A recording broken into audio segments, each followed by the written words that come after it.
Martineau, bienvenue à ce webinaire sur les données sur l'énergie au Canada. Quelles options pour améliorer l'accès et la disponibilité des données pour soutenir la transition énergétique? C'est un webinaire que nous organisons à la chaire de gestion du secteur de l'énergie avec le soutien du MERN et la collaboration de Statistique Canada. Nous allons débuter par un mot d'ouverture de Dominique Deschênes, qui est la sous-ministre associée à l'innovation et la transition énergétique au ministère de l'Énergie et des Ressources naturelles.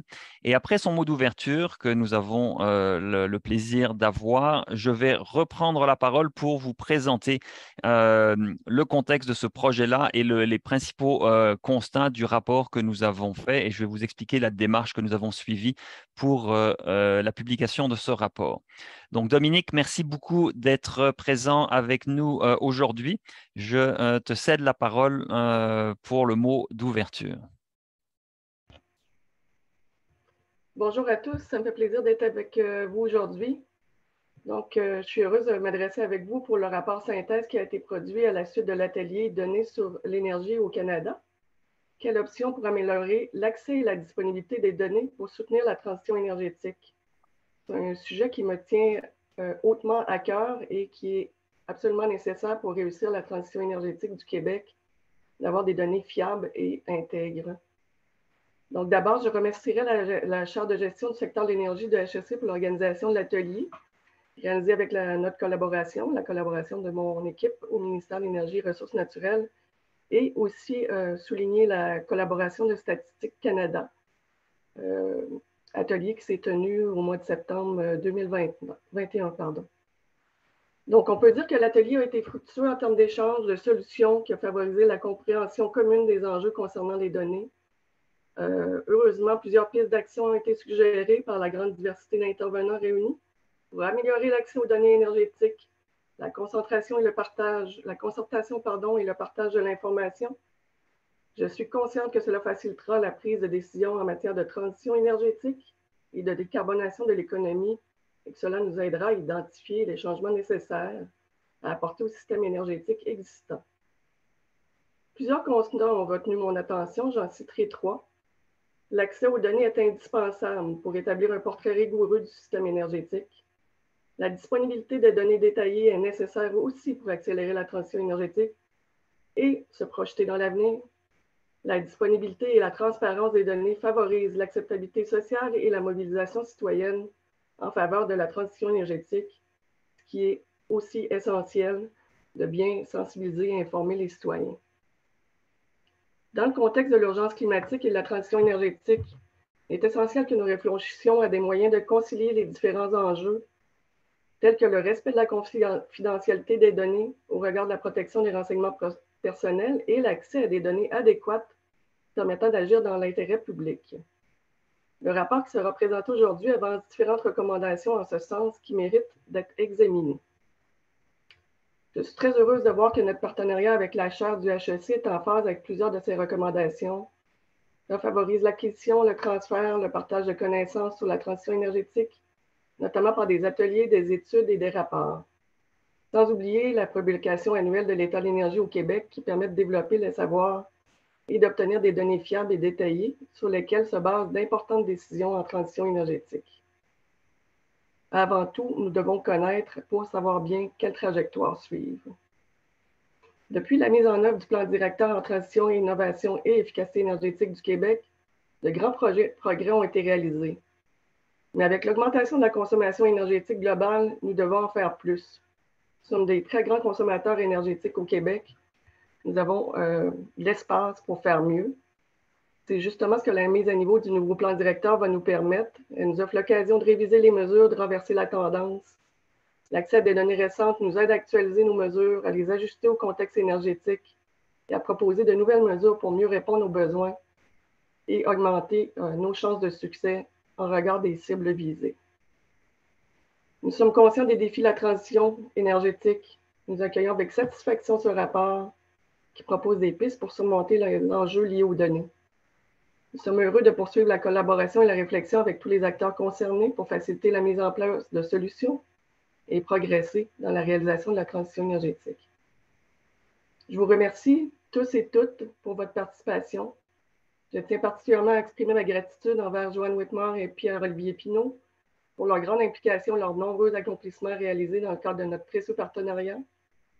Votre soutien, votre expertise et votre expérience du domaine de l'énergie et de la lutte contre les changements climatiques sont d'une grande valeur pour nous et permettent à tous et toutes de bénéficier de l'avancement de la transition énergétique. Félicitations à la Chaire pour son excellent travail. Je tiens à remercier vivement Statistique Canada aussi, qui a contribué fortement avec plusieurs de ses employés pour leur implication, leur collaboration et leur soutien dans l'organisation de l'atelier, qui a permis de donner une autre dimension. Statistique Canada s'est par ailleurs assuré de faire rayonner l'ensemble du contenu en rendant possible sa diffusion dans les 2 langues. Maintenant, il nous faut poursuivre cette fructueuse collaboration, travailler ensemble pour atteindre nos objectifs, réaliser une transition énergétique juste afin de bâtir un avenir prospère, durable et responsable. C'est un défi que nous devons relever, que j'appelle maintenant un grand projet de société. Merci à tous. Bonne présentation. Je vous cède la parole. Merci beaucoup, Dominique. Merci pour ces bons mots. On est touchés. On va donc maintenant commencer avec la présentation en tant que telle. Je rappelle à tout le monde qu'il va y avoir, vous pouvez poser vos questions dans la période, dans la section Q et A, Q et R en anglais, Q&A de la bande que vous devez voir en bas de votre écran ou en haut de votre écran selon le cas. Et nous allons débuter. Je veux souligner, comme l'a mentionné Madame Deschênes, que c'est le fruit d'une collaboration avec beaucoup de gens. Donc, évidemment, le rapport que je vais vous présenter, il a été mis en forme par Joanne Whitmore et moi-même, mais on a eu une grande collaboration de la part de Ismaël Cissé au MERN. Hugo Tremblay à la faculté de droit de l'Université de Montréal a aussi été fort importante. Le ministère de l'Énergie et des Ressources naturelles a amené un support financier. Statistique Canada a été présent tout au long du processus et on a eu des échanges intéressants avec eux, même si à la base, notre motivation était essentiellement était liée à la frustration que nous avons par rapport aux données énergétiques. Si tout allait bien par rapport aux données énergétiques, nous ne serions pas là aujourd'hui, même s'il y a beaucoup de bonnes choses qui sont disponibles sur les données en énergie au Canada. Il y a beaucoup de choses qui clochent et c'est de cela dont on va parler. Et on a évidemment pu bénéficier de conférenciers hors pair lors de notre atelier qui a eu lieu en septembre dernier. L'atelier, donc, dont vous voyez quelques mots ici, ont lieu le 28 et 30 septembre dernier. C'était en virtuel. Ça s'inscrivait dans la vision 2030 pour l'acquisition de connaissances du plan directeur de transition, innovation et efficacité énergétique du Québec que le MERN, que le TEC a produit, qui était rapatrié au MERN. Cet atelier réunissait des intervenants de différents niveaux. Donc, on limitait ça à 50 personnes, une cinquantaine de personnes pour favoriser la discussion, mais ça se voulait représentatif des milieux universitaires, gouvernementaux, professionnels, donc industriels et communautaires. Dans notre rapport, en l'annexe 1, vous avez toutes les personnes qui étaient présentes.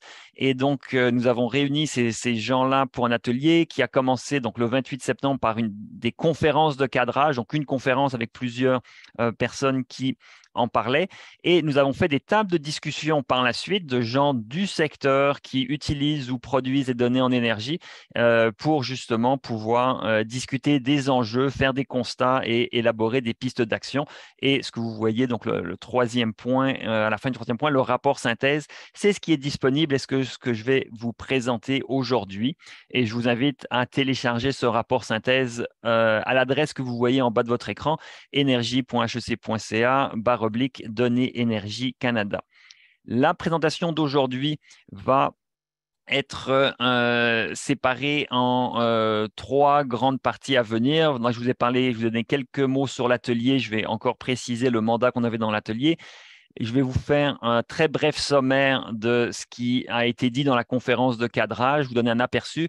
La principale section qui va occuper le temps ce matin lors de ce webinaire, c'est les constats et pistes d'action que nous avons collectivement élaborées lors de nos tables rondes, lors de l'atelier. Et on aura une période de questions où vous pourrez vous exprimer et dans la mesure du possible, nous allons tenter de répondre à vos questions.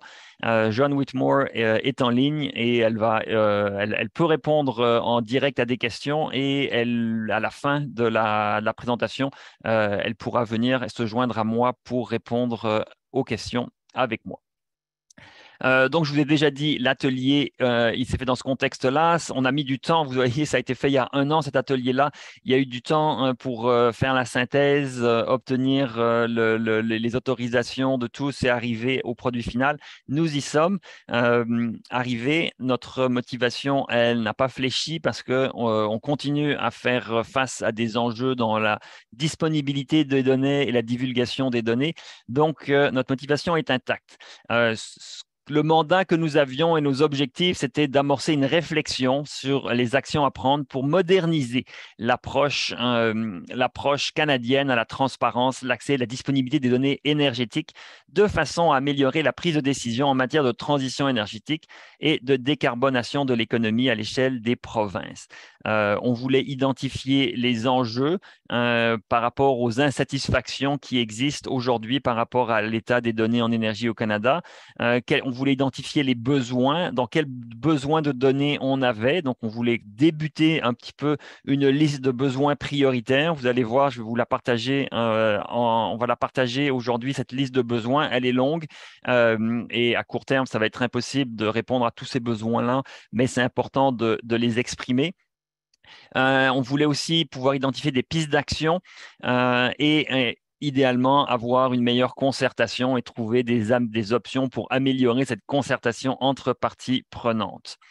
Bon, pourquoi on fait pourquoi est-ce qu'on a fait cette initiative-là? C'est outre notre insatisfaction et nos frustrations quasi quotidiennes par rapport à l'accès aux données en énergie, que ce soit à travers les données de Statistique Canada, à travers les données que Ressources naturelles Canada met en ligne, parce qu'il y a des données sur la consommation en énergie que Ressources naturelles Canada met en ligne, ou que ce soit à travers les données que la Régie de l'énergie du Canada met en ligne, il y a de grandes insatisfactions.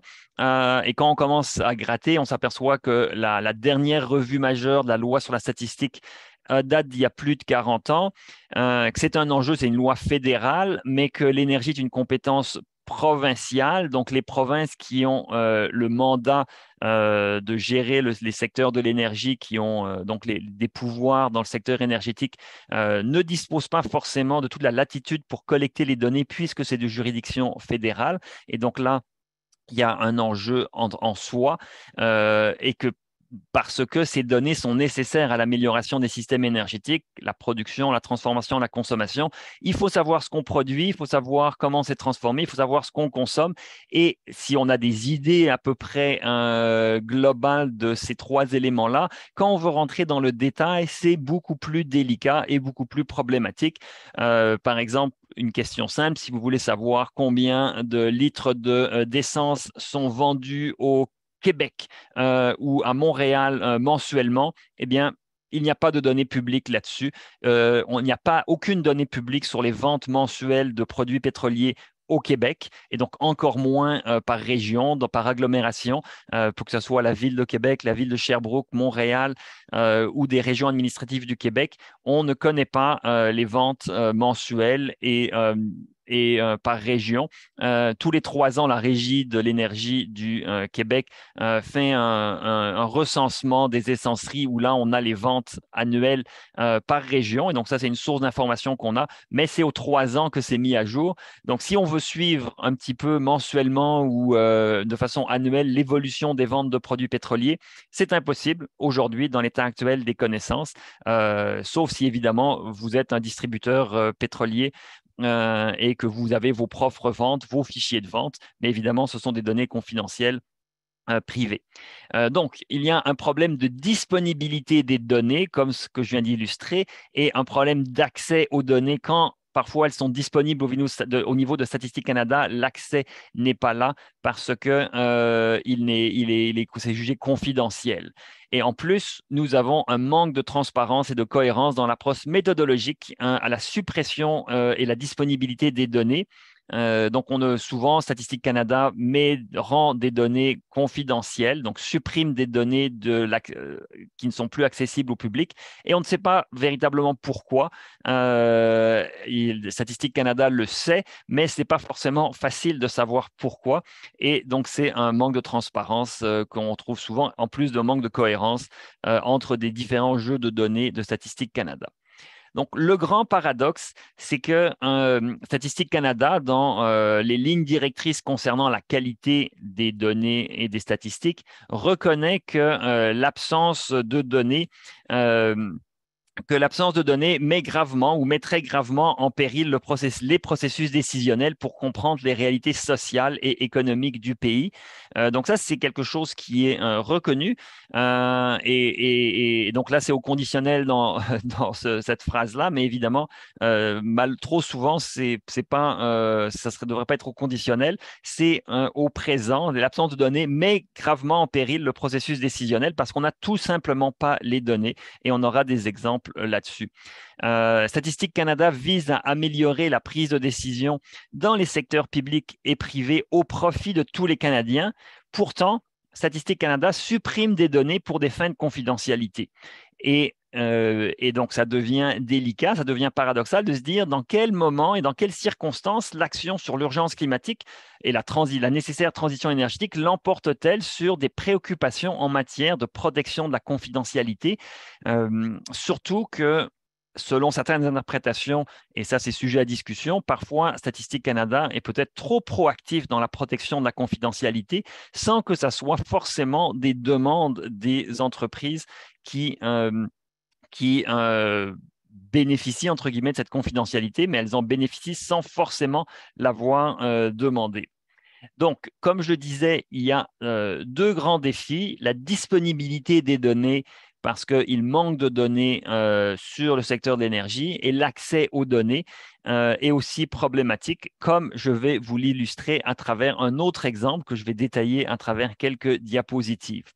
Et je vais utiliser pour cet exemple-là un des graphiques de l'état de l'énergie au Québec qui est fort populaire. C'est un des graphiques qui retient souvent l'attention parce que pour différentes raisons, la société, les gens, les gouvernements, les politiciens se préoccupent de la provenance du pétrole. D'où vient notre pétrole?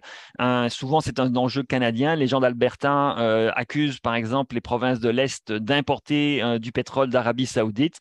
Or, on le voit sur ce graphique, le Québec n'importe aucun pétrole d'Arabie Saoudite. On en a importé du Moyen-Orient dans les années 90, des très faibles quantités. Un petit peu de Russie, on le voit au début des années 2000, la Norvège, le Royaume-Uni. Mais maintenant, depuis environ 2015, c'est essentiellement du pétrole des États-Unis et du Canada qui est raffiné au Québec. Donc, c'est jugé une information pertinente par beaucoup de gens. Pour construire ce tableau, Johan et moi, on doit passer à travers de multiples couches de tableaux statistiques de Statistique Canada qui font en sorte qu'on s'arrache les cheveux régulièrement parce que ça n'a aucun sens au niveau de la disponibilité et de l'accessibilité aux données. Pour ce qui est des importations, le problème n'est pas là. Les importations sont assez bien documentées à travers un tableau de Statistique Canada qui est le tableau 990-27, la base de données sur le commerce international canadien de marchandises. Bonne chance pour y arriver. Il faut être assez aguerri, mais une fois que vous y êtes et que vous avez passé peut-être 30 minutes pour apprivoiser l'interface, vous trouvez des données qui sont exprimés en millions de tonnes, mais peu importe, on peut convertir ça en barils de pétrole. Vous pouvez trouver et vous avez un niveau de détail assez sensationnel. Par exemple, pour les États-Unis, on peut même savoir combien de barils de pétrole, pas de barils, mais de tonnes métriques arrivent au Québec, du Texas, du Dakota du Nord et de chaque État américain. Donc, c'est extraordinaire. On sait ce qui arrive du Texas jusqu'au Québec. Et donc là, on n'a pas de plainte, si ce n'est que arriver à ce tableau-là n'est pas facile. Maintenant, ce qui est fascinant, c'est se dire qu'il est impossible de savoir combien de barils de pétrole ou quelle quantité de pétrole arrive d'Alberta, de Saskatchewan ou du Terre-Neuve et Labrador au Québec. C'est une information impossible à obtenir. Et donc, en ce qui concerne le Canada ici, les importations, les importations, le pétrole qui arrive des autres provinces canadiennes au Québec, c'est devenu extrêmement difficile de le savoir, puisque vous avez un premier tableau qu'on utilisait avant, qui est en fait discontinué maintenant. Vous pouvez voir le numéro du tableau, mais vous voyez un nombre incroyable de X. Et ce qu'il y avait, c'était auparavant, quand c'était disponible, mais c'était souvent pas disponible, c'était les arrivages de pétrole brut de l'ouest du Canada au Québec. Alors, vous voyez, les arrivages bruts de l'ouest du Canada au Québec, c'est très large. Donc, ça ne nous dit pas qu'est-ce qui vient d'Alberta ou de Saskatchewan. Et comme vous le voyez, il y a beaucoup de X. X, ça veut dire que ce sont des données confidentielles.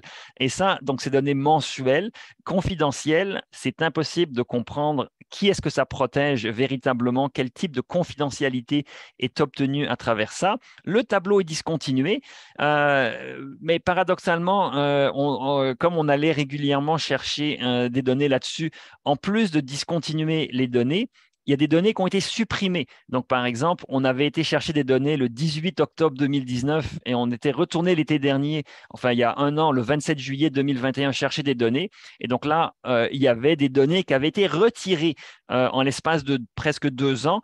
Le même tableau qui est discontinué avec les mêmes demandes de données, des données qui étaient disponibles en octobre 2019 ont été complètement rendu confidentiel. Donc, vous voyez, tout ce qui est des nouveaux X sont apparus dans le tableau.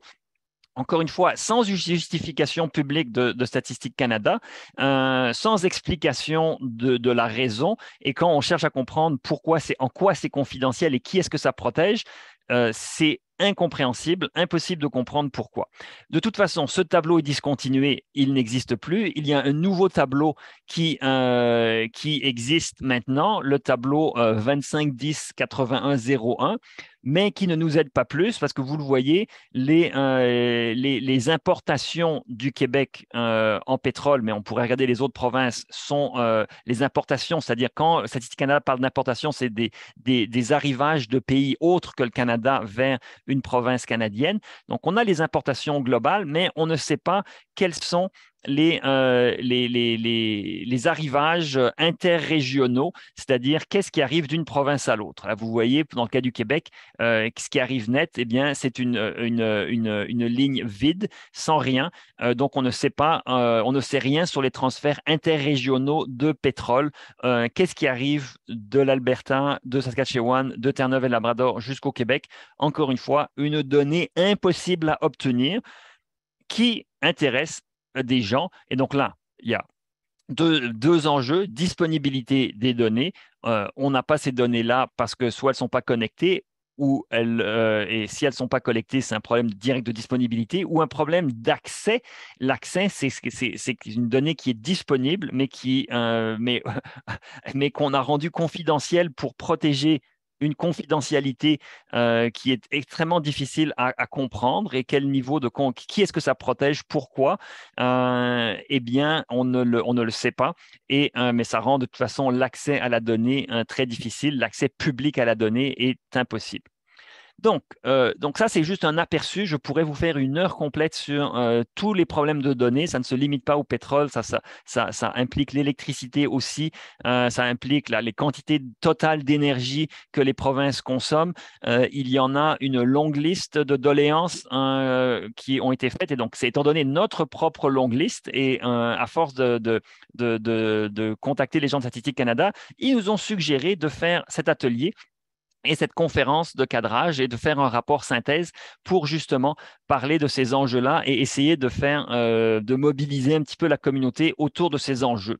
Alors, on a fait une conférence de cadrage, on a eu des gens de Statistique Canada, Caroline Cahill, qui est la directrice statistique de l'environnement et de l'énergie à Statistique Canada. On avait Angelo Elias aussi, qui est le chef portail données et analyse au Centre canadien de l'information en énergie.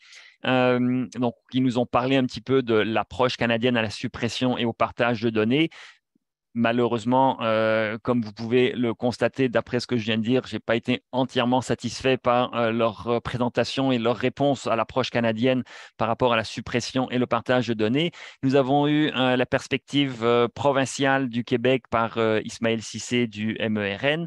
On a eu Là, on a bénéficié des perspectives industrielles de Christophe Bélanger à Hydro-Québec sur un petit peu quelle était l'approche d'Hydro-Québec pour partager les données. Et au niveau d'Hydro-Québec, il y a certaines améliorations dans les données ouvertes qui ont été obtenues ces dernières années.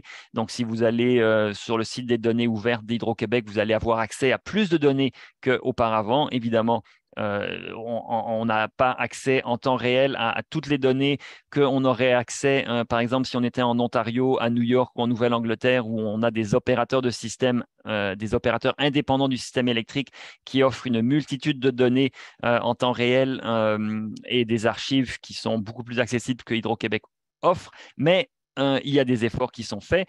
On a eu une perspective de l'industrie pétrolière. Petrinex, Anne Hagerdorn, qui nous a expliqué un petit peu comment les données dans le secteur des hydrocarbures étaient colligées par cet organisme indépendant, mais qui est lié au secteur des hydrocarbures et à travers lequel toutes les compagnies de pétrole fournissent leurs données de production.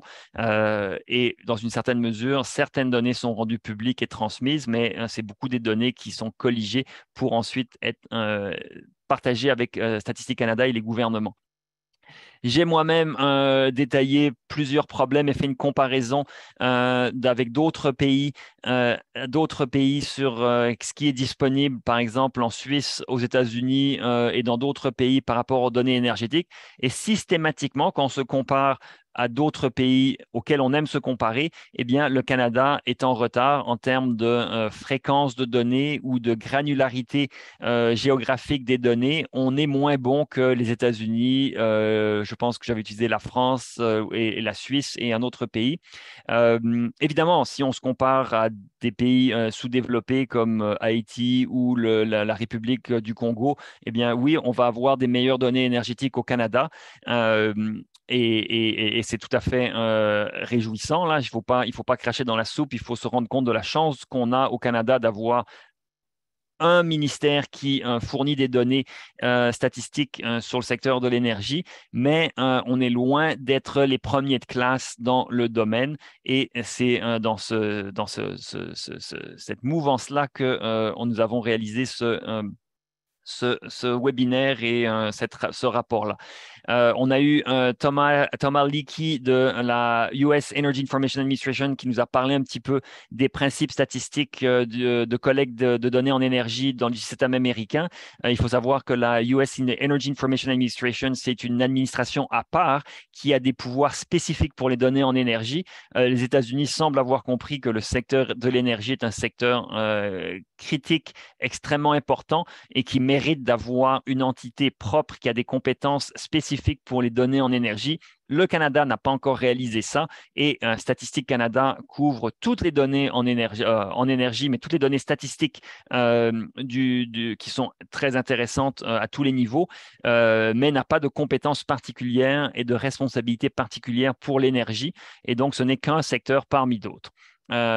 Alexia Argiolas, qui est doctorante en droit, a fait une étude extrêmement intéressante et avec un rapport qui est disponible sur le site que je vous ai donné tout à l'heure, qui a justement comparé le cadre légal américain et le cadre légal canadien pour comprendre qu'est-ce qui permettait aux Américains de mieux rendre des données disponibles et d'aller chercher les données et aux États-Unis au niveau des États et de pouvoir les divulguer sans que des enjeux de confidentialité comme ceux que je vous ai montrés précédemment fassent en sorte qu'on voit une série de X plutôt que des données qui intéressent. Eh bien, les États-Unis, ils y arrivent à ne pas avoir des séries de X et avoir des données et ils ont un cadre légal qui leur permet de le faire. Alors, évidemment, et c'est une des conclusions vers lesquelles on va aller, c'est que le cadre canadien, le cadre légal canadien sur les données en énergie n'est probablement pas adéquat. Comme je le disais, il n'y a pas eu de révision majeure depuis 40 ans. Il serait probablement temps, d'après moi, il serait plus que temps de mener une réforme en profondeur du cadre légal pour permettre de divulguer les informations qui nous sont nécessaires d'obtenir. Et finalement, le dernier conférencier dont nous avions bénéficié, c'est Bradford Griffin, qui a parlé des données industrielles. Il est basé à Simon Fraser University et il nous a parlé des données disponibles et de la collecte de données de données essentiellement en énergie pour l'industrie et des problématiques que l'on trouve à ce niveau-là. Toutes les présentations des gens que je vous ai montrés ici sont disponibles sur le site de Données en énergie, le site que je vous ai donné ici, Données Énergie Canada. Il y a les enregistrements des conférences qui sont là. Vous avez les diapositives qui sont disponibles. Donc, je vous encourage, si vous voulez aller plus loin, à y aller, aller au site et aller creuser ces questions-là. Moi, ce que je vais faire maintenant, c'est vous faire les principaux constats et pistes d'action qui ont émergé de cet atelier-là. Cet atelier, je le répète, c'était les conférences de cadrage suivies de tables rondes. Et ces tables rondes, elles impliquaient les 50 personnes qui étaient réunies virtuellement autour de leurs écrans pour pouvoir échanger sur système. Quelle importance les gens des tables rondes accordaient aux données pour accélérer la transition énergétique? Quelle était leur satisfaction de l'état des données sur l'énergie au Canada? Quels étaient les besoins prioritaires que eux voyaient sur les données en énergie au Canada? Quelles finalement étaient les actions prioritaires qu'ils pouvaient identifier pour limiter la suppression et favoriser la divulgation de données, mais d'une manière générale, les actions prioritaires aussi pour améliorer l'état des choses? Quelles options on pourrait utiliser pour améliorer la concertation et l'implication des parties prenantes. Et enfin, on demandait un petit peu aux gens quelles perspectives ils avaient sur le relativement nouveau Centre canadien d'information sur l'énergie, le CCIE. Si vous ne le connaissez pas, ne vous en faites pas. C'est une des perspectives qui est ressortie des tables rondes, c'est qu'il était peu connu pour des raisons assez évidentes, c'est qu'il n'a rien de nouveau à part le fait qu'il existe, mais en termes de données en énergie, il n'apporte rien de neuf. Donc, on a ces éléments-là et plongeons tout de suite dans l'importance des données en énergie pour la transition. Donc, d'une manière générale, les participants, plus de 90% des participants accordaient une importance élevée aux données en énergie pour la transition énergétique. Évidemment, c'est dans un contexte de transition énergétique qu'on pense à tout ça, mais même si vous ne voulez pas faire de transition énergétique, les données en énergie sont intéressantes, importantes pour l'économie, pour la société, d'un point de vue social, d'un point de vue économique et évidemment d'un point de vue environnemental, mais même si vous ne partagez pas la perspective environnementale, pour l'économie et la société, c'est extrêmement important. Donc, il faut un accès. Il y avait une entente pour dire qu'il fallait un accès plus large aux données pour brosser un portrait des systèmes énergétiques et qu'aujourd'hui, on n'a pas cet accès large aux données. Les données aussi et l'accès aux données stimulent l'innovation dans les marchés, fait évoluer la science. Si vous voulez faire des études de marché sur la possibilité de vendre des produits ou d'innover dans le secteur de l'énergie, vous avez besoin de données. Les recherches scientifiques ont besoin de données pour faire des politiques publiques, des analyses économiques. On a besoin de données. Si on n'a pas ces données-là, cela nuit à la confiance dans nos institutions et ça freine l'effort d'amélioration en matière de réglementation. Donc, l'accès aux données bloque et frustre beaucoup. Il y avait aussi un accord pour dire qu'il fallait une disponibilité plus grande de données désagrégées, c'est-à-dire que c'est bien d'avoir des données pour le Canada et pour les provinces, quand c'est disponible pour les provinces, mais ça serait bien plus intéressant d'avoir des données par région. Le Québec, c'est une grande province. Il y a des dynamiques régionales qui sont très différentes entre Montréal et la Côte-Nord ou Montréal et Chaudière-Appalaches. il faut pouvoir comprendre de manière désagrégée ces dynamiques dans le secteur de l'énergie. Même chose pour les autres provinces canadiennes. Entre Toronto et Thunder Bay, vous avez des dynamiques complètement différentes sur la consommation d'énergie et ainsi de suite pour toutes les provinces canadiennes. Et donc, nous n'avons pas assez de données désagrégées au niveau de l'énergie, alors qu'au niveau, par exemple, du recensement ou de la population, on peut avoir beaucoup d'informations par municipalité et ça va jusqu'au code postal au niveau du recensement canadien. On a des informations presque au niveau du code postal. Donc, on peut avoir un niveau de désagrégation bien plus grand qui aujourd'hui fait complètement défaut et est très préjudiciable à l'analyse et à l'évolution de la situation énergétique. Évidemment, si vous voulez favoriser l'acceptabilité sociale et vous voulez mobiliser l'opinion publique, eh bien, il faut que ces données-là soient disponibles. Il faut qu'on puisse dire clair, donner des informations claires à la population pour avoir des constats crédibles et pour qu'on cesse d'argumenter autour de telle chose ou telle chose. Il faut pouvoir avoir des données pour dire, regardez, ceci est la situation aujourd'hui. Alors, il faut changer. Et sans ces données-là, eh bien, c'est très difficile d'atteindre l'acceptabilité sociale et de mobiliser l'opinion publique si on ne fait que référence à des oui-dire ou à des impressions qu'on ne peut pas quantifier avec des données fiables et sécuritaires. Donc, c'est des enjeux d'importance. Donc, tout le monde s'entend pour dire, mais, tout le monde, à un très, très haut niveau, on s'entend pour dire que c'est important. Et malheureusement, là, au niveau de la satisfaction, la majorité des participants de l'atelier se disaient peu ou pas satisfaits. Et donc, c'était triste. Vous pouvez comprendre à mon ton personnel que je suis aussi peu satisfait, notamment au niveau de la suppression des données à l'échelle provinciale. C'est une grande source d'insatisfaction. La granularité de l'information par secteur, par province, encore une fois, c'est jugé insuffisant pour la compréhension des flux énergétiques. Et en plus, il y a des incohérences qui nuisent à la qualité de données. Je vais vous donner un exemple. Il n'y a pas plus tard que le mois dernier, je regardais les exportations d'électricité du Québec vers les États-Unis et ailleurs. Et deux sources de Statistique Canada me donnaient des chiffres différents. Et dans une des sources disait qu'en 2019, je crois, le Québec avait exporté 40 TWh d'électricité hors du Québec. C'est évidemment complètement faux. Ce n'est pas 40 TWh. C'est pourtant ce qu'une source de Statistique Canada donnait. Et une autre source de Statistique Canada donnait le chiffre plus exact, qui était autour de 29 TWh. Entre 29 et 40, il y a quand même un décalage important. C'était deux sources de Statistique Canada qui donnaient la même chose et ce sont des incohérences qui, en fait, qui minent tout le processus.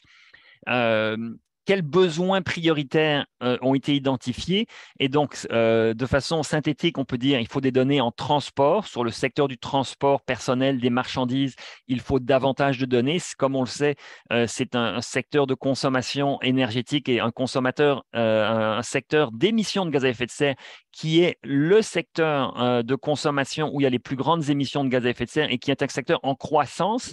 Alors, il faut comprendre le secteur du transport. Or, ces dernières années, il y a eu la fin de plusieurs enquêtes sur le secteur du transport, des enquêtes qui ont été abolies par Statistique Canada, par Transport Canada, comme s'ils voulaient ne plus comprendre le secteur du transport. Donc, c'est important de revenir en arrière et de collecter des données qui auparavant étaient collectées, mais que le Statistique Canada et Transport Canada ont décidé d'abolir parce que pour des raisons inconnues, ils ont jugé qu'il n'était pas pertinent de prioriser ces données-là. Au niveau de l'industrie des bâtiments, c'est important de collecter davantage de données ainsi que sur les filières énergétiques. Je mentionnerai l'hydrogène et les biocarburants. Très, très peu de données disponibles sur tout ce qui est biocarburant, notamment la biomasse forestière. Si vous cherchez, par exemple, dans les données de Statistique Canada, combien de biomasse est consommée au Canada ou au Québec, eh bien, c'est impossible. On n'a tout simplement pas cette donnée-là. Dans les statistiques énergétiques, tout ce qui est biomasse, le bois, le bois qu'on brûle encore dans beaucoup de maisons ou en industrie pour des fins industrielles dans le secteur des pâtes et papiers, c'est une donnée qui n'est pas considérée dans les bilans énergétiques de Statistique Canada sur l'énergie, les systèmes énergétiques canadiens. Donc, c'est évidemment tragique quand on sait que le Canada est un pays de forêt et qui a une industrie forestière et une industrie liée au bois extrêmement importante. Mais c'est inconnu, ce n'est pas répertorié.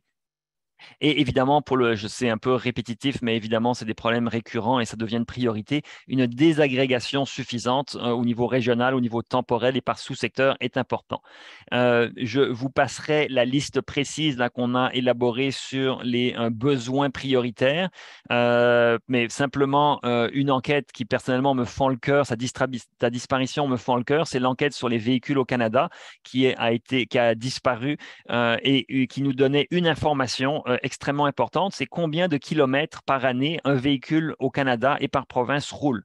Eh bien, cette information-là, on ne la connaît pas. On ne la connaît pas. On publie, nous, dans l'état de l'énergie au Québec, une information que Ressources naturelles Canada divulgue sur le kilométrage moyen des véhicules au Québec et dans les provinces canadiennes.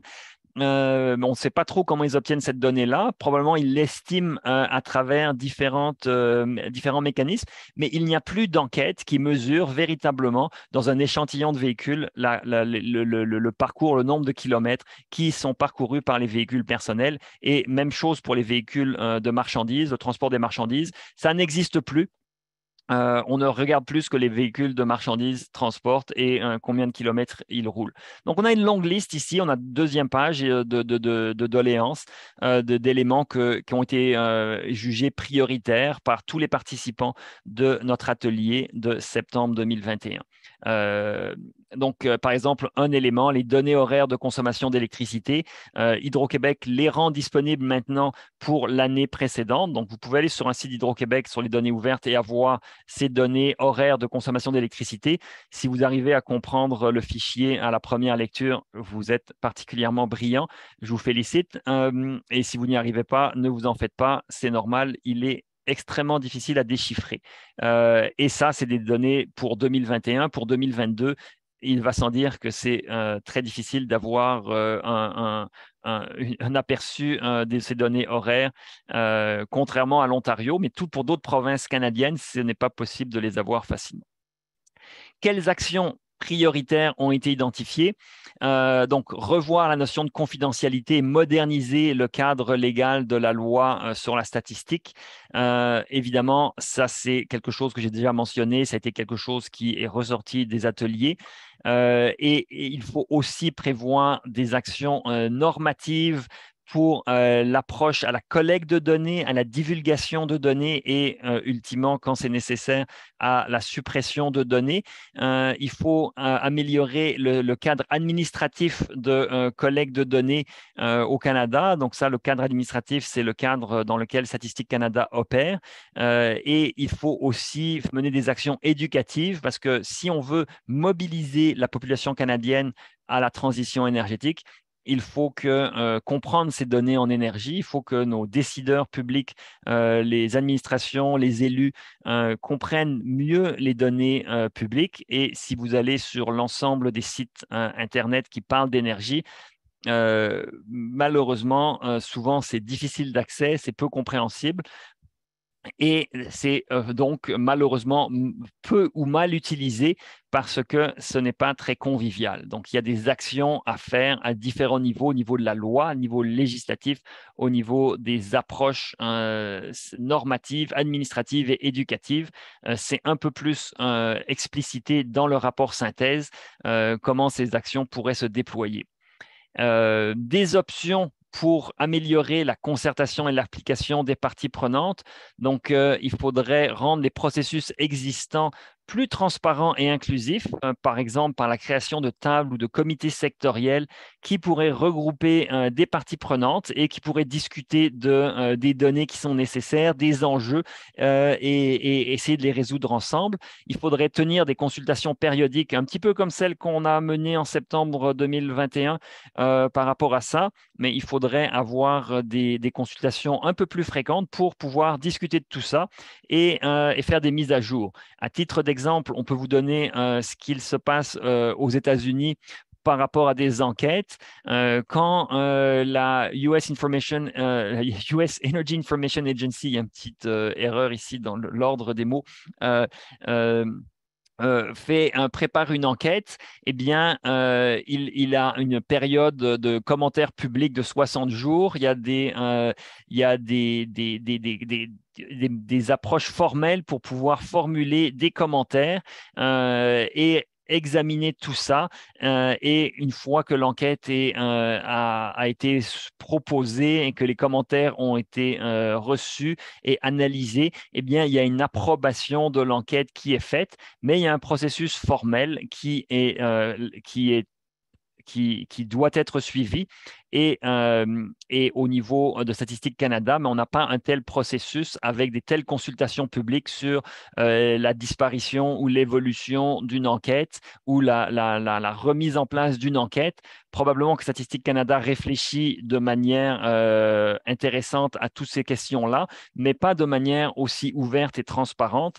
Et c'est un exemple ici d'éléments qui pourraient être améliorés pour justement améliorer la concertation et l'application des parties prenantes. Et finalement, le dernier élément que nous avons abordé dans les tables rondes, c'est les perspectives sur le Centre canadien d'information sur l'énergie.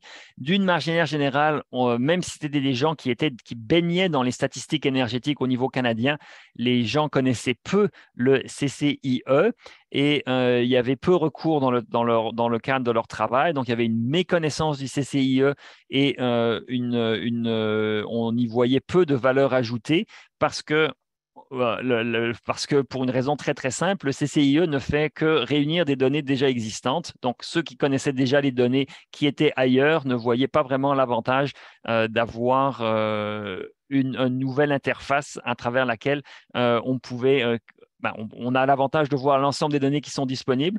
Mais après, on reclique sur les liens et on retourne à la case départ où on avait les données initiales. Et donc, il y a peu de valeur ajoutée, mais évidemment, c'est toujours bienvenu d'avoir une synthèse des données disponibles. Euh, et donc, ce que la suggestion qui était faite, la piste d'action qui était faite, c'était de s'appuyer sur les engagements climatiques pour renforcer la portée du CCIE et améliorer la qualité de l'offre des données. Les engagements climatiques du Canada, comme vous le savez, sont ambitieux. On vise la carboneutralité en 2050. Ça veut dire carboneutralité, réduire de manière extrême les émissions de gaz à effet de serre, peut-être de l'ordre de 90-95%. Et pour la balance, les 5-10% restants, faire de la séquestration du carbone. Euh, c'est extrêmement ambitieux.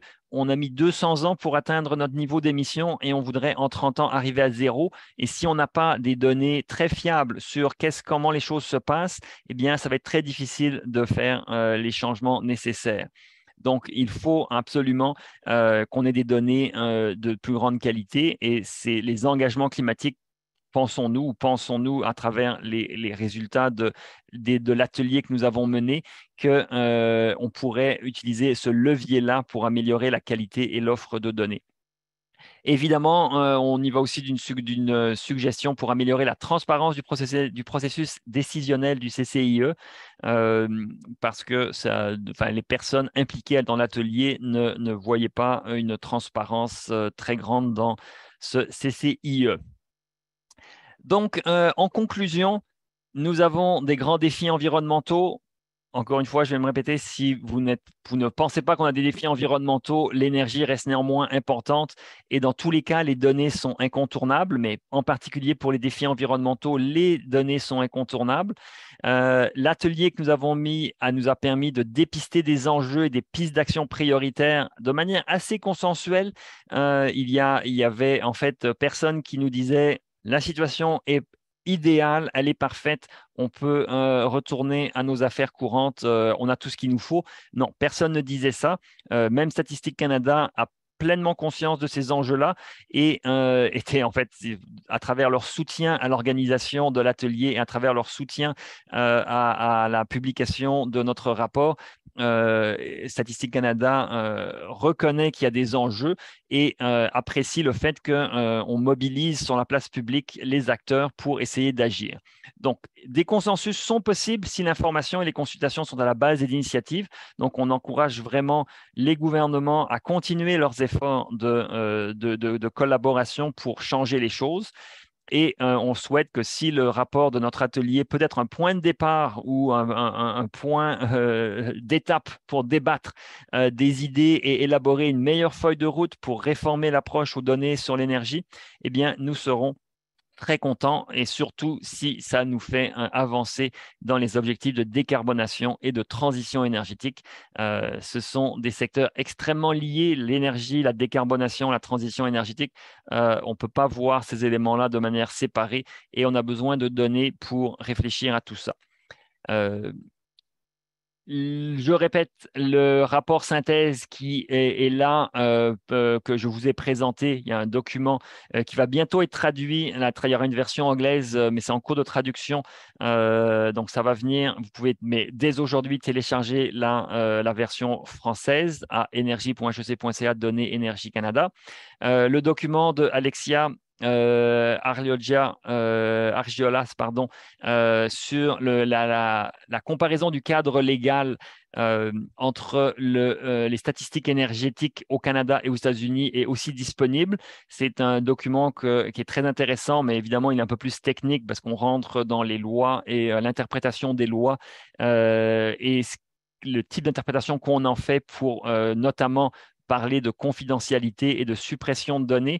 Donc, nous croyons que c'est un document qui peut aider à réfléchir là-dessus parce que nous pensons fondamentalement, et c'était une recommandation, là, qu'il faut revoir le cadre légal.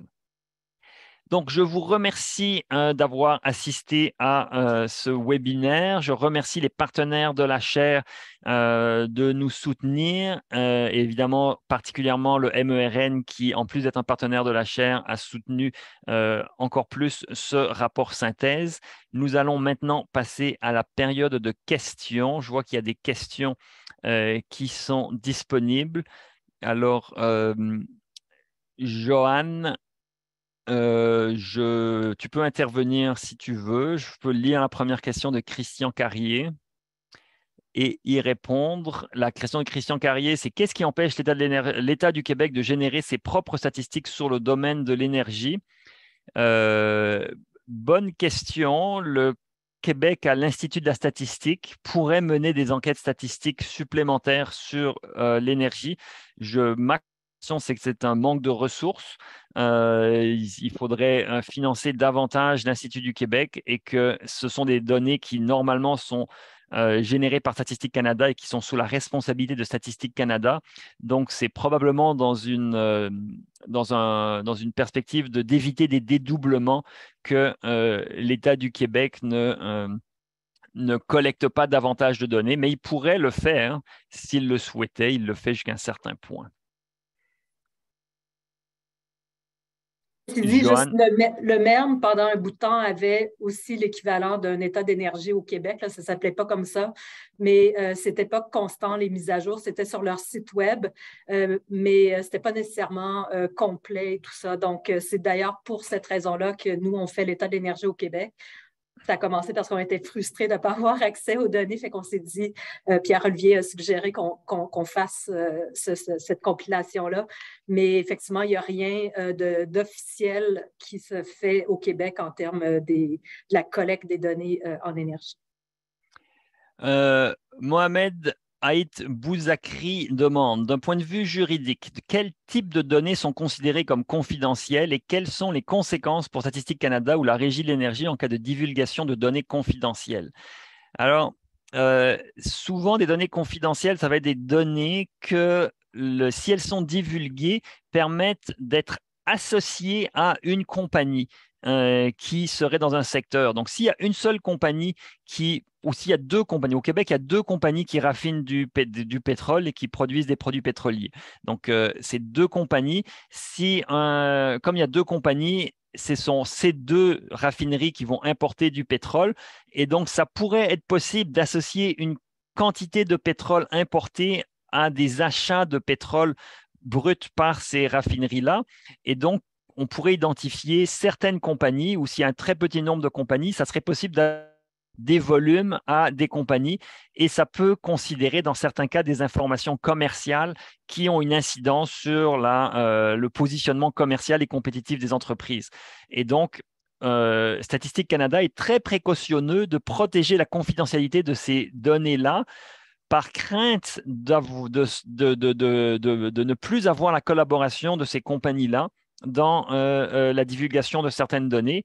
Et donc, Statistique Canada, d'après nous, est très précautionneux dans son interprétation et rend confidentiel beaucoup de données et ne veut pas enfreindre la loi ou créer des préjudices à ces compagnies-là. Et donc, on veut protéger des compagnies. J'ai mentionné les raffineries, mais il y a d'autres compagnies qui sont là. Et les raffineries ne sont pas forcément si sensibles que ça à la protection de certaines données. Donc, parfois, c'est du côté de Statistique Canada un certain zèle de conservatisme dans la rétention de données ou la confidentialité des données.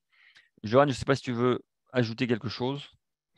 Ben, en fait, la situation pour certaines données, dont les produits pétroliers, c'est par défaut, c'est considéré confidentiel. Il faut qu'il y ait une entente de divulgation qui soit signée pour que les entreprises donnent l'accord à Statistique Canada de rendre disponibles des données. Donc, la question que nous, on a discuté dans le cadre de l'atelier, puis avec les experts en droit, c'est à savoir à quel moment est-ce que des données qui portent sur les combustibles fossiles, qui sont en grande partie responsables pour la crise climatique lorsqu'ils sont brûlés, à quel moment est-ce que ça devient une priorité pour l'intérêt public de les rendre, de les divulguer, comme par exemple s'il y a certains polluants dans l'eau ou toxines dans l'eau, il faut que ça soit divulgué. C'est pas que c'est toxique, évidemment, le pétrole, mais c'est que ça reste quand même un enjeu d'importance pour la crise climatique. Donc, ça, c'est quelque chose qu'il faut avoir une discussion de société avec les élus pour déterminer à quel moment est-ce qu'on a un intérêt public de pouvoir tenir compte des données dans le secteur pétrolier pour s'assurer de pouvoir trouver des solutions pour diminuer, si on veut, la crise climatique puis les risques qui sont associés à ça. Donc ça, c'est ça, malheureusement. Mais pour l'instant, les données sont confidentielles jusqu'à temps qu'une entente de divulgation ait été signée par les entreprises en question. Pierre Ossat pose la question suivante. Après ce portrait inquiétant de l'état des données sur l'énergie, pouvez-vous nous rassurer sur la validité des données d'émissions de GES qui sont publiées? Alors, on le sait, les inventaires canadiens et québécois sur les émissions de GES sont toujours rétrospectifs. Donc, on ajoute une année, mais il y a aussi des rétrospectifs et il y a constamment des ajustements sur les émissions antérieures. D'une manière générale, les ajustements et les révisions qui sont faites ne sont pas si importantes que ça et on peut avoir confiance dans les tendances générales et les portraits sectoriels en termes d'émissions de gaz à effet de serre pour la majorité des secteurs. Même s'il y a des révisions, c'est simplement souvent soit des changements dans la manière de calculer les gaz à effet de serre, donc ce n'est pas des erreurs, mais c'est une évolution de la manière dont on change les gaz à effet de serre, dont on calcule les gaz à effet de serre. Par exemple, le méthane, le CH4, a un potentiel de réchauffement climatique qui aujourd'hui est considéré 25 fois plus important que celui du CO2. Mais il y a quelques années, c'était le coefficient, le 25, c'était 21. Donc, ça a été mis à jour de 21, c'est passé à 25. Et dans quelques années, ça va passer à 28 ou 34 parce qu'au niveau du GIEC, les scientifiques internationaux se sont rendus compte que le méthane n'est pas 25 fois plus dommageable que le CO2, mais c'est de 28 à 34 fois plus dommageable. Donc, il y a des révisions qui sont faites et qui font en sorte que les GES, la trajectoire d'émission est révisée, mais globalement, c'est quand même bien documenté et bien suivi. Et on peut avoir confiance dans ces émissions de GES qui sont divulguées. On peut avoir confiance du moins dans les tendances et les niveaux généraux, même si pour certains secteurs, il y a des questions assez importantes. Et moi-même, à l'occasion, je trouve des points qui sont très difficilement explicables et qui sont problématiques. Mais je ne pense pas qu'il y a lieu de crier, de paniquer ou d'avoir des craintes importantes sur la fiabilité des données d'émission de manière globale et de manière même plus sectorielle.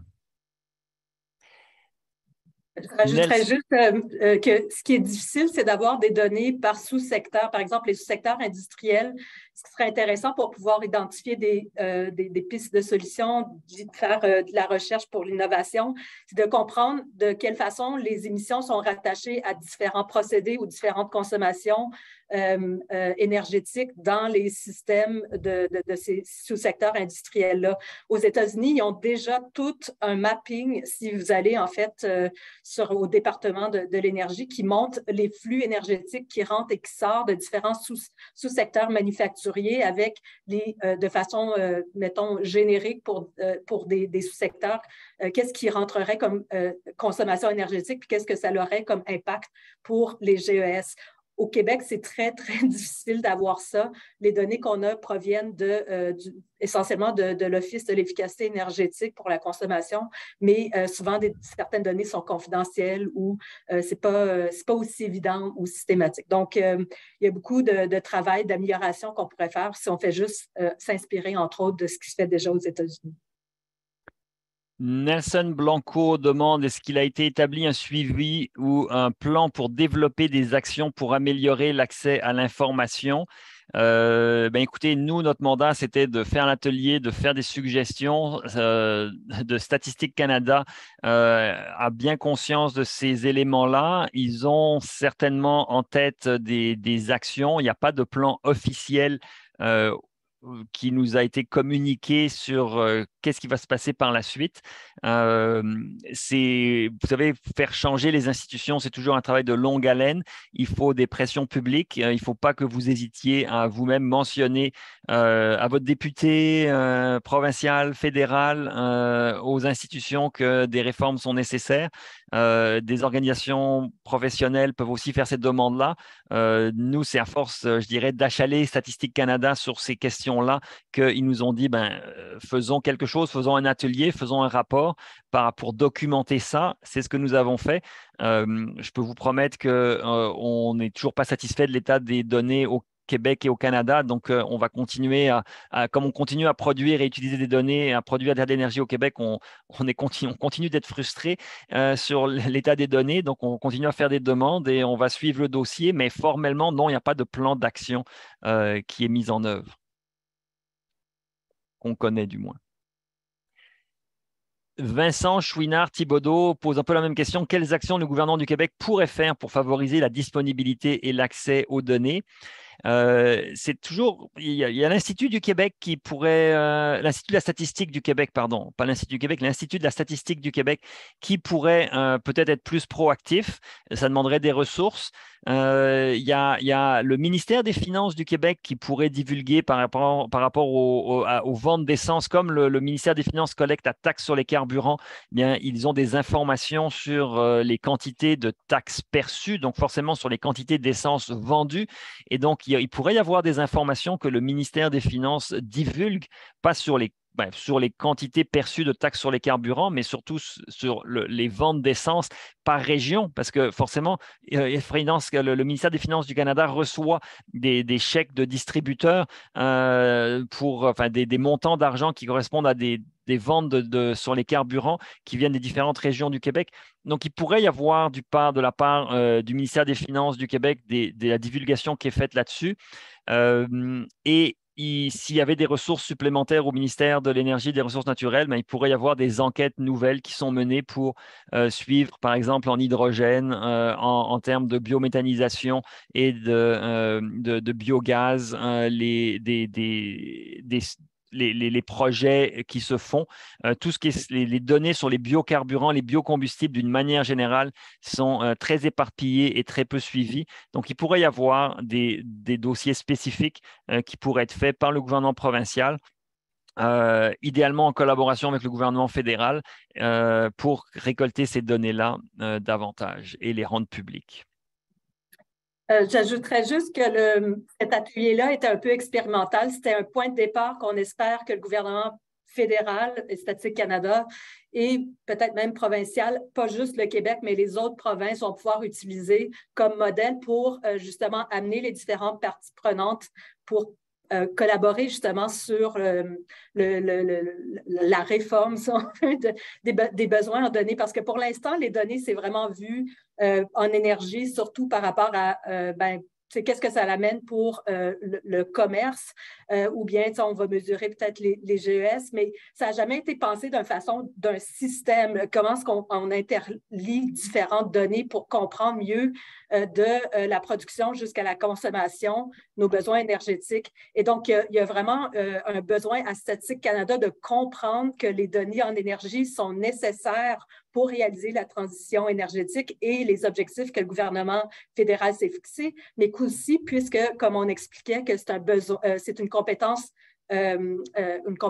l'énergie, une compétence provinciale, il faut avoir assez de données désagrégées à ce niveau-là pour pouvoir prendre une décision, puis faire des investissements, puis mettre en place de l'innovation. Pour l'instant, c'est très, très incohérent, mais le but d'avoir fait cet atelier-là, c'est de pouvoir donner un exemple de qu'est-ce qu'on peut ressortir comme information si le gouvernement faisait une activité comme ça tous les ans, par exemple. Nous avons une question de Yvan Clich, et je mentionne en passant que Yvan Clich a publié récemment le 7 octobre Jusqu'à plus soif aux éditions Fides, donc un livre que je n'ai pas encore lu mais qui est sur ma liste de lecture. Et sa question de Yvan Clich, c'est jusqu'à quel point les prochains rapports de l'état de l'énergie au Québec seront plus faciles à réaliser à partir de maintenant avec cette prise de conscience collective que sur les carences de données au Canada.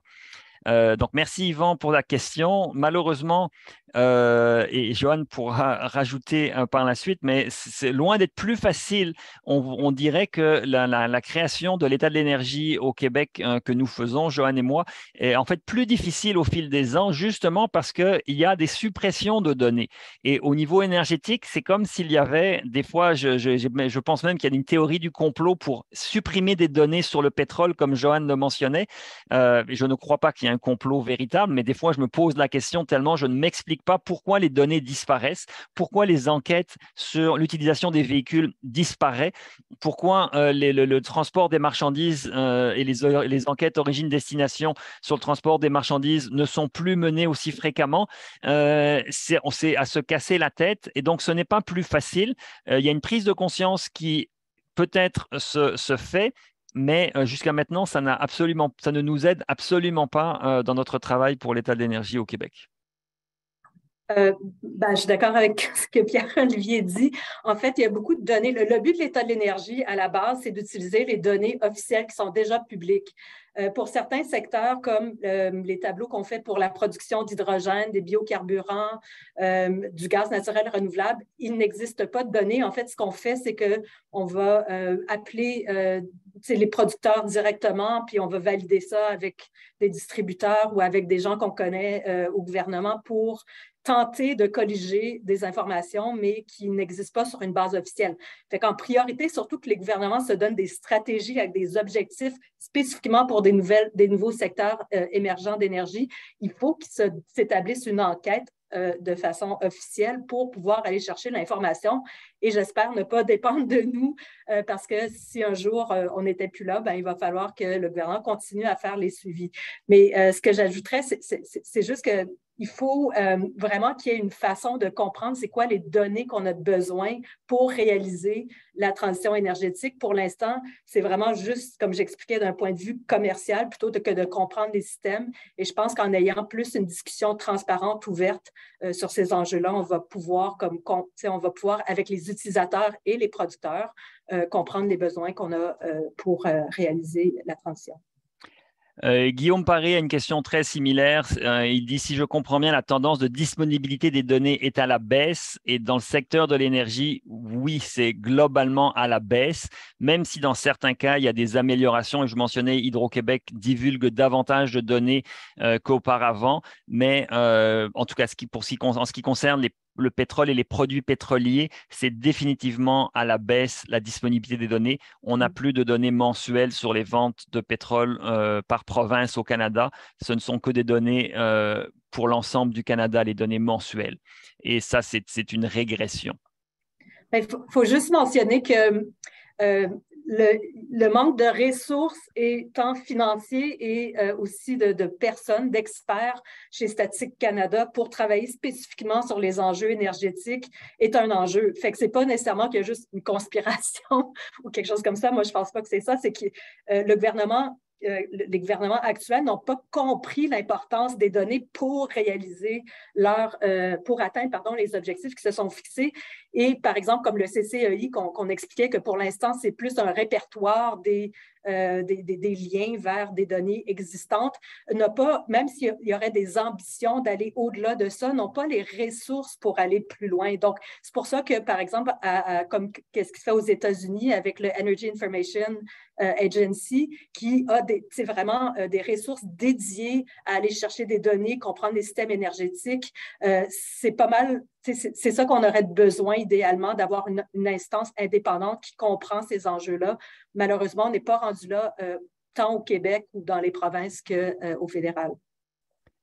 Vincent Côté pose la question suivante. Pensez-vous que le manque de données contribue au constat fait récemment par l'Institut de l'énergie Trottier sur le manque de coordination entre les stratégies énergétiques des différentes provinces de l'Est? Avez-vous un exemple en tête d'un tel impact? Et en fait, c'est entièrement vrai, le constat de l'Institut de l'énergie Trottier sur le manque de coordination surtout dans les stratégies électriques des provinces. Et ce constat-là, il est vrai. Je ne pense pas que le manque de données explique ça.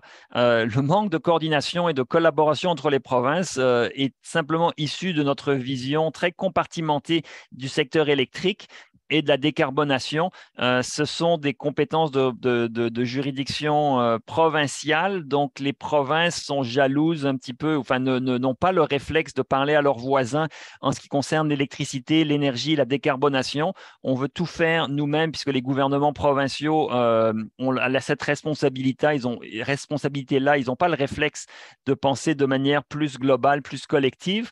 Donc, ce n'est pas le manque de données qui explique le manque de coordination.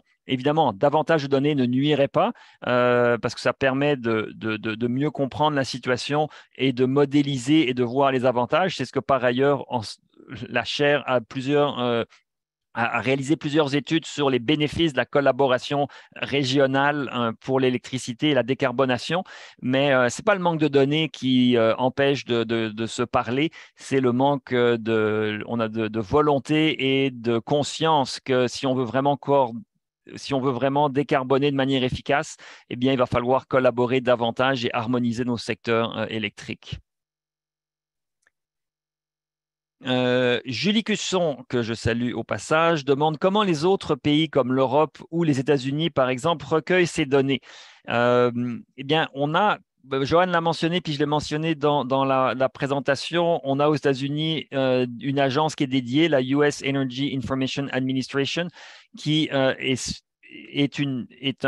aux États-Unis, c'est presque un ministère, c'est plus qu'un ministère, c'est une agence indépendante qui est indépendante du gouvernement, donc qui est mieux protégée de l'influence politique qu'un ministère, qui a des ressources dédiées et qui peut mener ses enquêtes énergétiques avec un mandat beaucoup plus clair et surtout au niveau de la confidentialité qui peut divulguer davantage de données, même si au Canada, même si dans certains cas, il y a des États plus petits que des provinces canadiennes pour lesquels on pourrait imaginer qu'il y a des enjeux de confidentialité parce que c'est un petit État avec peu d'acteurs, mais les données sont malgré tout publiées.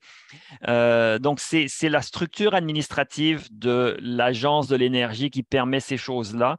Et après, c'est la volonté de répertorier et de faire des enquêtes pour répertorier les différents dispositifs énergétiques. Je suis fasciné par la Suisse, par exemple. La Suisse collecte au niveau des différents du pays. Et la Suisse, c'est un État fédéral comme le Canada avec des cantons, mais ils arrivent au niveau fédéral à savoir combien il y a de mètres carrés de panneaux solaires photovoltaïques sur le toit des maisons.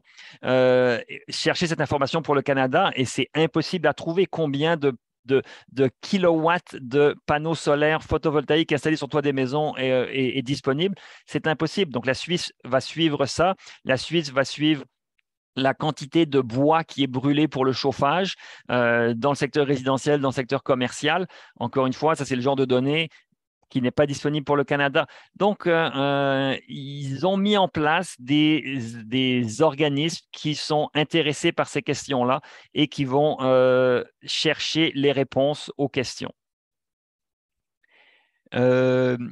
Christophe Bélanger indique qu'un frein important à la diffusion des données de consommation d'électricité est son statut de renseignement personnel. Nous ne pouvons diffuser à Hydro-Québec plusieurs données car dans certains cas, nous pouvons identifier directement ou indirectement la consommation électrique d'un client. C'est vrai. Ceci dit, si on voulait avoir des données, à une époque, Hydro-Québec divulguait des données régionales sur la consommation d'électricité par région du Québec. Des réorganisations et des réallocations internes de ressources font en sorte qu'on n'a plus cette information-là, on n'a plus le portrait régional que Hydro-Québec publiait auparavant. Et c'était fort intéressant de savoir, de suivre l'évolution de la consommation de certaines régions. Par exemple, est-ce que Montréal voit sa consommation électrique augmenter davantage que la Gaspésie? C'est des questions auxquelles certaines personnes s'intéressent. Donc, sans que ça rentre à des niveaux personnels, c'est malgré tout intéressant d'avoir des informations davantage désagrégées. Ça demande des ressources, évidemment, mais comme le disait Johan, si on est intéressé par la transition énergétique, il faut qu'on ait ces données-là pour faire les analyses, pour pouvoir prendre des décisions intéressantes et se dire quelles sont les priorités. Sans données, c'est très difficile de bien comprendre les priorités. Et on sait c'est quoi les grandes priorités, mais pour passer à l'action de manière plus précise, il faut des informations plus précises. Il y a une question d'un participant anonyme. La collecte de données probantes a une connotation doctrinaire envers la science. Certains gouvernements de droite n'ont pas intérêt à financer Statistique Canada pour publier des données qui pourraient contredire leur politique négationniste. N'est-ce pas finalement une question de politique partisane? Question intéressante. Je pense qu'effectivement, qu'on a vu, là, Stephen Harper et les conservateurs voulaient, je pense, jusqu'à un certain point, abolir le recensement ou du moins limiter la portée du recensement que Statistique Canada faisait. Et je pense qu'effectivement, il y a une certaine dimension partisane à l'abolition de certaines enquêtes et la divulgation de données. Si on ne peut pas documenter, ça devient plus difficile d'agir.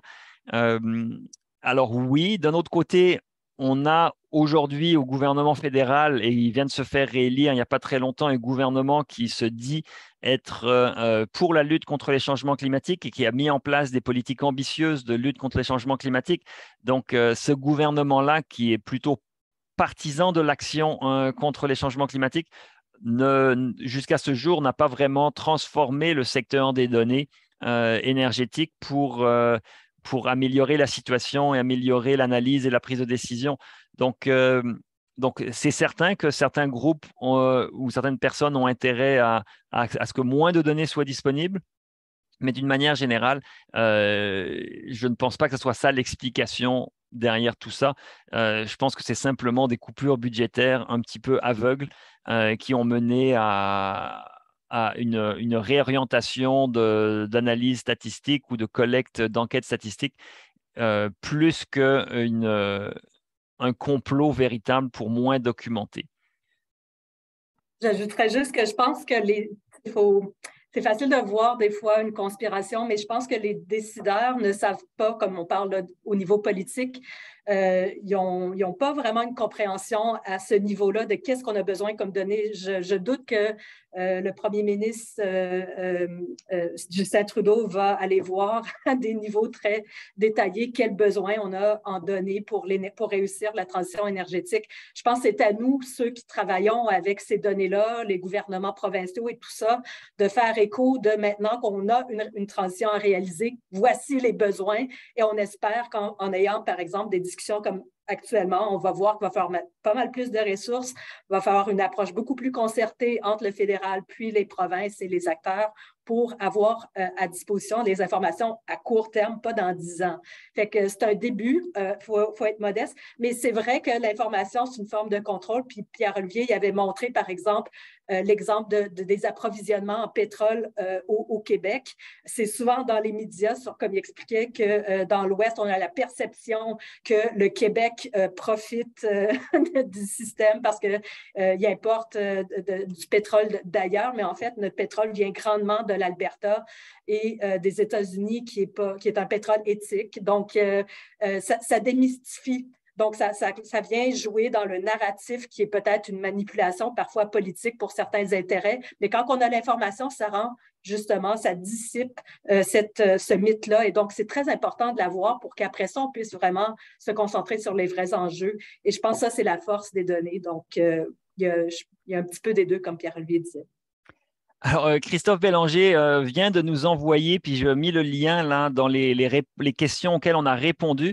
Et merci beaucoup, Monsieur Bélanger, là, de nous donner le lien vers les données par municipalité et MRC et par secteur d'activité.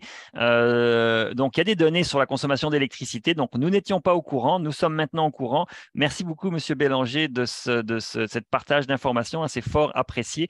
Et donc, j'ai le lien là et je l'ai bien noté personnellement, mais il est dans les questions auxquelles on répond. Il y a ce lien là. Deux questions de Mathieu Pravongviengkam, et je m'excuse si je n'ai pas parfaitement prononcé le nom. Est-ce que toutes les utilités sont prêtes à donner les informations nécessaires?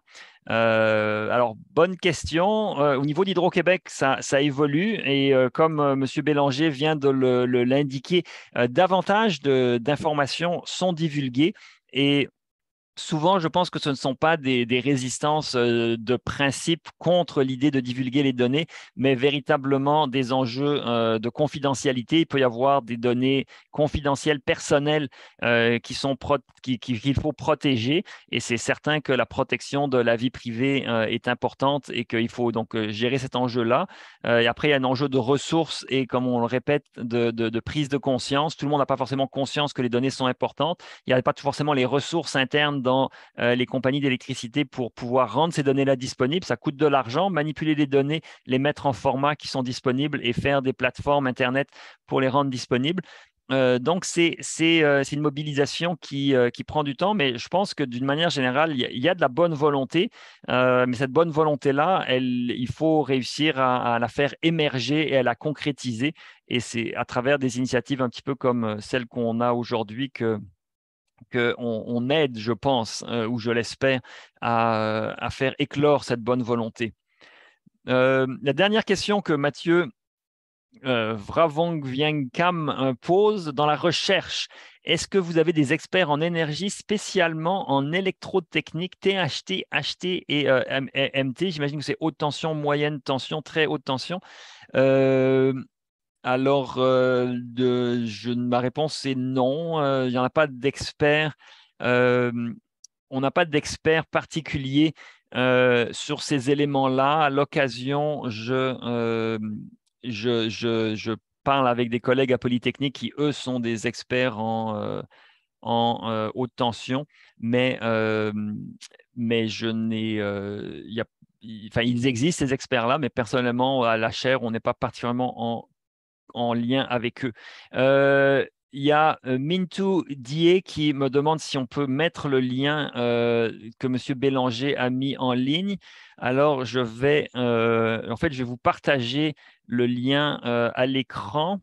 Vous devriez voir ici. Oups, pardon. Vous devriez voir. Attendez. Mon écran, vous devriez voir mon écran ici. C'est l'historique des données de consommation d'électricité au Québec par secteur d'activité.